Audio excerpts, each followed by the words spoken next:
I use ChatGPT quite often, both for learning various things on my own, examples to use in videos, and so far, one of the best uses I found for ChatGPT is to aid in learning kanji, either individual characters or compounds.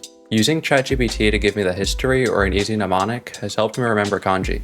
If you ever tried to look up the history or breakdown of a kanji, you might find a lack of information at times. I noticed that once I got out of the basic kanji, there is a drastic drop in explanations. At least on the English-speaking internet. Though, aside from all the positives, there certainly are some problems I have when using it. So, I wanted to make this video going over its strong and weak points and some of the ways I have found to fix the problems. How do I use ChatGPT as a kanji learning assistant, and how can we fix where it goes wrong? I find words somewhat often where I may know the individual kanji and I may understand the phonetics of the word, however, the kanji just doesn't seem to be relevant to the meaning of the word. This can come either from the meaning of the kanji changing over time, or from the original nuance being lost over time. For instance, a kanji like eki has changed over the years. But in this compound word, it's almost like it's stuck in a time capsule. Originally, before trains or train stations existed, this kanji did have another meaning. It's actually listed in Jisho as a historical term, having meant staging posts on a highway. I think it's pretty clear how this evolved into meaning station, as there aren't really any horse highways anymore, and people rarely use horses as their means of transportation. However, as I said with the time capsule part, in a compound like eki-den, eki is still being used as the word for relay stop in this compound, with den being transmit, which makes up the whole word long distance relay race. And you can see how the old definition of this kanji has been preserved over time by being in this compound. There's also just some that don't seem to have any meaning at all, and there was probably some other reason that they were used in the first place. Possibly a phonetic reason, or even something small that has to do with local or cultural slang. I think my favorite example I could use of the individual kanji in a compound not making sense is mujun. This word literally means contradiction, and when I saw the definition I was sure this had to be some sort of irony or something. Because how spear and shield ended up meaning contradiction made no sense to me at first. Except something like a spear contradicts a shield because they're opposites, or something along those lines.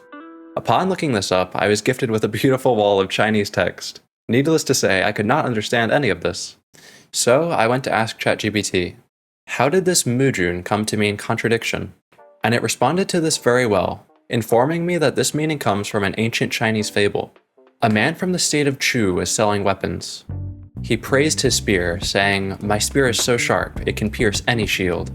Then he praised his shield. "My shield is so strong, nothing can pierce it." Then someone asked, "What if you use your spear to attack your shield?" The man was then left speechless. I think it's pretty obvious now where the meaning of contradiction comes from. Now when you see the kanji mu and jun, it should hopefully be easier to remember the meaning of them, because now you have this little historical tale to go along with it. Learning a word like this, in my mind, is more effective than learning it just from pure repetition. Then combining these stories and explanations with repetition would give you a huge boost. But what about for learning specific kanji? When learning compounds, you have the possible benefit of knowing one or more kanji in the compound. But what about when you're learning individual kanji? Many people take the radical learning approach from wanikani, which uses the radicals to make up small mnemonics to aid in recognition of kanji. I think this works great, however, it's obvious that there's a lot of different ways people learn. You can see that in how many different guides there are using mnemonics. Everyone wants their own that will either keep them entertained or work for their specific memory. This is one of ChatGPT's strongest abilities and a reason why so many people even use it in the first place. Asking ChatGPT for a customized mnemonic can really help in the remembering process. Being able to say something like, "Give me a mnemonic based on Minecraft," or having some other unique mnemonic definitely helps you remember compared to something boring or non-personalized. If you're not using wanikani or learning the radicals yourself, I would suggest that you start doing that. The mnemonics will be 100 times more powerful when you know the radicals. I'm going to use one of the kanji from the last compound, June. So I will put it into ChatGPT and ask it to make me 10 different sentences so I can choose my favorite. Oh, okay. There is one negative side effect that I have found for this. ChatGPT is really bad at getting the radicals in a kanji. I don't understand why it breaks down compounds perfectly, but then when you bring it a single kanji and ask it for the radicals, you get some pretty odd results. I have found a solution for this though. Just type use wanikani for the radicals. Then, most of the time, it works fine. If you do like the wanikani examples though, I would just say use that when looking at specific kanji. It's much quicker, simpler, and it's free. The main reason I use ChatGPT for my mnemonic sentences is because I just really don't like wanikani's examples. Sometimes they throw simplicity out the window just to have something crazy, which I find something simple usually helps a lot better. However, if you like them, that's probably less work than using ChatGPT, surprisingly or unsurprisingly. Odd single kanji. There's kanji like the one previously shown, which can be reasonably broken down with their radicals. However, there are some that just don't make sense. Some might even be worse and have a normal meaning which will come up in Wanikani, making it pretty useless. I have found ChatGPT is pretty good at explaining these, which I think helps to remember their secondary or slang meanings. One of the most widely known between learners I think would be kusa. It's used so much on the internet, I think if you watch any YouTube video or go on social media, you'll probably see it within an hour. There is nothing in the kanji that points to how people use it, and it won't say it on Wanikani either.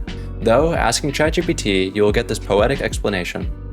A field full of grass grows with wild laughter, because every blade is just another W in the wave of lols. That's very beautiful, ChatGPT.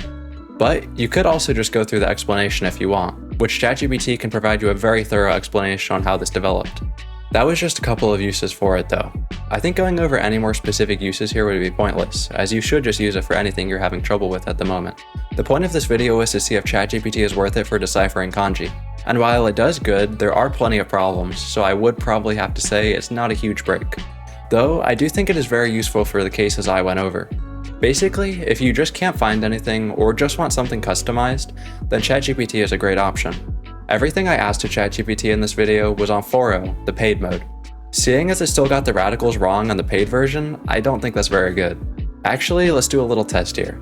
The first question we asked was about mujun and how that came to mean contradiction.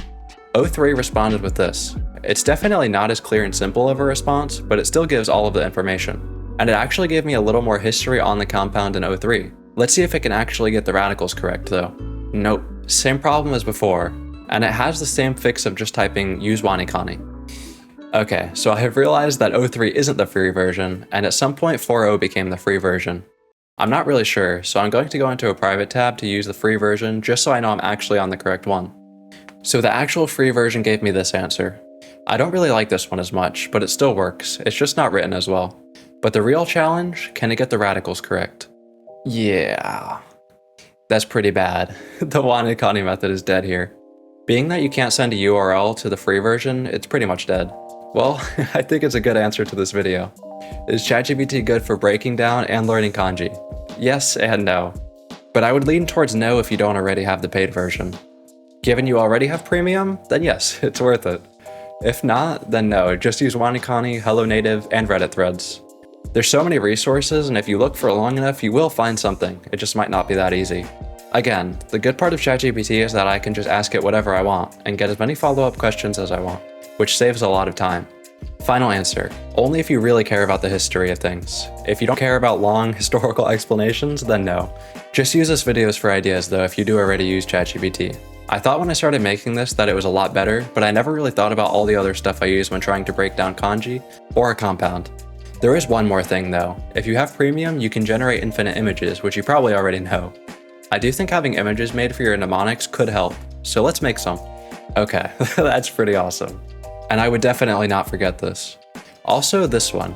I gave it the Wanikani mnemonic, which is a little over the top, and it gave me this. Apparently cutting babies in half is the oldest judge trick in the book.